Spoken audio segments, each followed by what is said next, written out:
പരിശുദ്ധാത്മാവിനാൽ പരിപൂരിതമാകേണ്ട operation Toofan. Bishop Dennis. നമ്മുടെ കേരളത്തിൽ വർദ്ധിച്ചു വരുന്ന ലഹരി മാഫിയകളെയും സിന്തറ്റിക് മയക്കുമരുന്നുകളെയും തുടച്ചു നീക്കുവാൻ പുതിയ കേരള സർക്കാർ ഓപ്പറേഷൻ തൂഫാൻ ആരംഭിച്ചിരിക്കുകയാണ്. ഈ ശക്തമായ പോലീസ് നടപടിയുടെ പശ്ചാത്തലത്തിൽ ഈ സാമൂഹിക വിപത്തിനെ സഭയുടെ പ്രബോധനങ്ങളുടെ കാഴ്ചപ്പാടിൽ ആർട്ടിഫിഷ്യൽ ഇൻ്റലിജൻസിൻ്റെ കാലത്ത് എങ്ങനെയാണ് മനസ്സിലാക്കേണ്ടതെന്ന് പ്രതിപാദിക്കുവാനുള്ള ഒരു ശ്രമമാണ് ഈ ലേഖനത്തിലൂടെ നിർവഹിക്കുന്നത്. ആർത്തർ ഹോൾക്കിൻ എന്ന അമേരിക്കൻ ദൈവശാസ്ത്രജ്ഞൻ ഒരിക്കൽ ഇങ്ങനെ എഴുതി: സഹനങ്ങളെക്കുറിച്ചുള്ള സാഹിത്യകൃതികൾ വിശകലനം ചെയ്യുവാൻ നിർമ്മിത ബുദ്ധിക്ക് കഴിഞ്ഞേക്കാം. ദുഃഖം, രോഗം, നഷ്ടം എന്നിവയെക്കുറിച്ച് ലേഖനങ്ങൾ അവ രൂപീകരിച്ചേക്കാം. അനുഭവിച്ചവരുടെ ഭാഷയെ അതിശയകരമായ ഒഴുക്കോടെ അനുകരിക്കാനും സാധിച്ചേക്കാം. എന്നാൽ അത് സഹിച്ചിട്ടല്ല. പുലർച്ചെ 3 മണിക്ക് ഒരു വിവരത്തിനായി അത് ഒരു ആശുപത്രി വരാന്തയിൽ കാത്തു നിന്നിട്ടില്ല. അത് സ്വന്തം മാതാപിതാക്കളെ അടക്കം ചെയ്തിട്ടില്ല. ഇരുൾ നിറഞ്ഞ പ്രാർത്ഥനകളിലെ ദൈവത്തിൻ്റെ നിശബ്ദത അതിനറിയില്ല. മരണാസന്നനായ ഒരാളുടെ അരികിലിരിക്കുന്നവൻ്റെ മനസ്സ് ഒരു ചാറ്റ് ബോട്ടിനും അറിയാൻ കഴിയില്ല. ദുഃഖിതയായ ഒരു വിധവ ആർജിച്ചെടുത്ത ജ്ഞാനം ഒരു ഡാറ്റാബേസിനും പകർത്തിവെക്കുവാൻ കഴിയില്ല. ലഹരിമുക്തി നേടി സംസാരിക്കുന്ന ഒരു വ്യക്തി ഉൾക്കൊള്ളുന്ന മനുഷ്യൻ്റെ ബലഹീനതകളെക്കുറിച്ചുള്ള അറിവ് ഡൗൺലോഡ് ചെയ്യപ്പെടാൻ കഴിയുന്ന ഒന്നല്ല. ലഹരി വിപത്തിനെ വെറുമൊരു നിയമപ്രശ്നമായിട്ടല്ല, മറിച്ച് മനുഷ്യൻ്റെ ആത്മീയവും ശാരീരികവുമായ തകർച്ചയായിട്ടാണ് നാം കാണേണ്ടത്.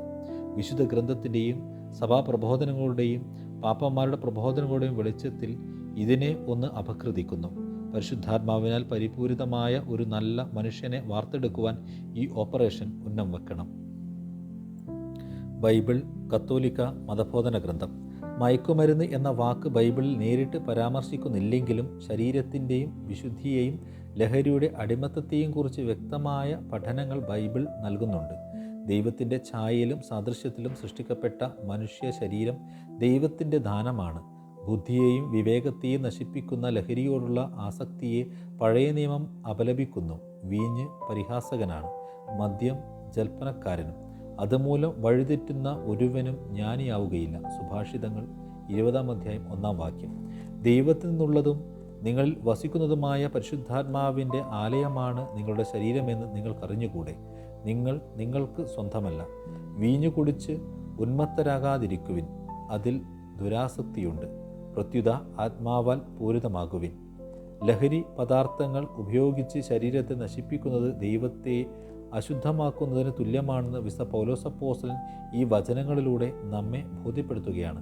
കത്തോലിക്ക സഭയുടെ മതബോധന ഗ്രന്ഥത്തിൽ മയക്കുമരുന്നിൻ്റെ ഉപയോഗത്തെയും അതിൻ്റെ കച്ചവടത്തെയും പാപമായിട്ടാണ് നിർവചിച്ചിരിക്കുന്നത്. മയക്കുമരുന്നിൻ്റെ ഉപയോഗം മനുഷ്യൻ്റെ ആരോഗ്യത്തിനും ജീവനും വരുത്തിവെക്കുന്നതിന് കടുത്ത നാശമാണ്. തികച്ചും വൈദ്യശാസ്ത്രപരമായ കാരണങ്ങളല്ലാതെ മയക്കുമരുന്ന് ഉപയോഗിക്കുന്നത് ഗുരുതരമായ തെറ്റാണ്. മയക്കുമരുന്നുകളുടെ രഹസ്യ ഉൽപ്പാദനവും വിതരണവും വിപണനവും അധാർമികമാണ്. അവ മനുഷ്യൻ്റെ ധാർമ്മിക നിയമങ്ങൾക്ക് എതിരായതാണ്. ഓപ്പറേഷൻ തൂഫാൻ വഴി ഇത്തരത്തിലുള്ള മയക്കുമരുന്ന് ശൃംഖലകളെ നിയമത്തിന് മുന്നിൽ കൊണ്ടുവരുവാൻ ശ്രമിക്കുകയാണ്. പാപ്പന്മാരുടെ പ്രബോധനങ്ങൾ. ലഹരി മാഫിയകൾക്കെതിരെയും ലഹരിക്ക് അടിമപ്പെട്ടവരോടുള്ള സമീപനത്തെക്കുറിച്ചും ആധുനിക പാപ്പന്മാർ ശക്തമായ നിലപാടുകളാണ് എടുത്തിട്ടുള്ളത്. സഭയുടെ സാമൂഹ്യ പ്രബോധനങ്ങളുടെ അടിസ്ഥാനം മനുഷ്യൻ്റെ അന്തസ്സും കുടുംബങ്ങളുടെ സുരക്ഷയുമാണ്. ലഹരി ഒരു വ്യക്തിയെ മാത്രമല്ല, കുടുംബത്തിൻ്റെ സാമ്പത്തിക ഭദ്രതയും തകർക്കുന്നു. അതിനാൽ ഭരണകൂടങ്ങൾ ഇത്തരം തിന്മകൾക്കെതിരെ ശക്തമായ വിരൽ ചൂണ്ടണമെന്ന് സഭ പണ്ട് മുതലേ പഠിപ്പിക്കുന്നു എന്നാണ് ലിയോ 14-ാമൻ പാപ്പ നമ്മോട് പറയുന്നത്. വിശുദ്ധ ജോൺ പോൾ 2-ാമൻ പാപ്പ മയക്കുമരുന്ന് കച്ചവടത്തെ മരണത്തിൻ്റെ സംസ്കാരം എന്നാണ് വിശേഷിപ്പിച്ചത്. യുവാക്കളുടെ ജീവിതം നശിപ്പിക്കുന്ന ഈ തിന്മയ്ക്കെതിരെ അദ്ദേഹം വിട്ടുവീഴ്ചയില്ലാത്ത നിലപാട് സ്വീകരിച്ചു. എന്നാൽ ലഹരിക്ക് അടിമപ്പെട്ടവരെ കുറ്റവാളികളായി കണ്ട് തള്ളിക്കളയാതെ അവരെ സ്നേഹത്തോടെ പരിചരിക്കുവാനും പുനരധിവസിപ്പിക്കുവാനും സഭ മുന്നിട്ടിറങ്ങണമെന്നും മയക്കുമരുന്ന് ഒരു രോഗമാണ്, അതിനുള്ള മരുന്ന് സ്നേഹമാണ് എന്നുമാണ് വിശുദ്ധ ജോൺ പോൾ പാപ്പ നമ്മോട് ആവശ്യപ്പെടുന്നത്. മയക്കുമരുന്ന് വ്യാപനത്തിനെതിരെ ഏറ്റവും കടുത്ത ഭാഷയിൽ സംസാരിച്ച പാപ്പയാണ് ഫ്രാൻസിസ് പാപ്പ. മയക്കുമരുന്ന് വിപണിയെ മനുഷ്യത്വത്തിനെതിരെയുള്ള യുദ്ധം എന്നാണ് പാപ്പ വിശേഷിപ്പിച്ചത്.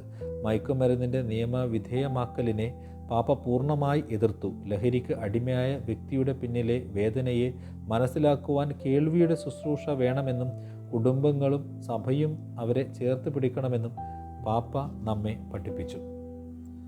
കേരള സഭയുടെ ദൗത്യം. കേരളത്തിൽ സ്കൂളുകളും കോളേജുകളും കേന്ദ്രീകരിച്ച് വലിയ രീതിയിൽ സിന്തറ്റിക് മയക്കുമരുന്നുകൾ പ്രചരിക്കുന്നുണ്ടെന്നാണ് കേരള പോലീസിൻ്റെ കണ്ടെത്തൽ. മുഖ്യമന്ത്രിയും ആഭ്യന്തര വകുപ്പും ചേർന്ന് ആരംഭിച്ച ഓപ്പറേഷൻ തൂഫാൻ വിജയിക്കണമെങ്കിൽ സഭയ്ക്കും സമൂഹത്തിനും പരിശുദ്ധാത്മ സഹായത്താൽ വലിയ പങ്ക് വഹിക്കുവാനുണ്ട്. ഇടവക കൂട്ടായ്മയിൽ നമുക്ക് ചെയ്യുവാൻ സാധിക്കുന്ന കാര്യങ്ങൾ: നിയമ സംവിധാനങ്ങളോട് സഹകരിക്കുക.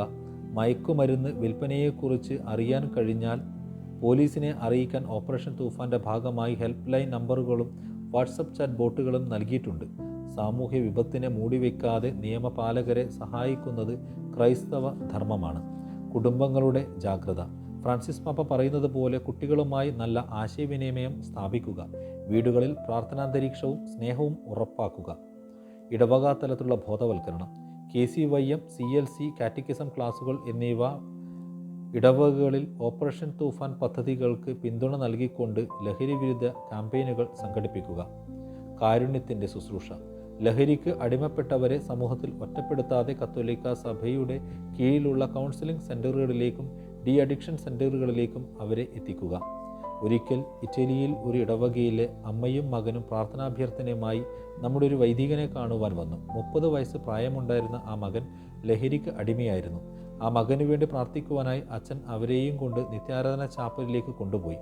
അവിടെ വെച്ച് രണ്ടുപേരുടെയും തലയിൽ കൈവച്ച് പ്രാർത്ഥിച്ചു.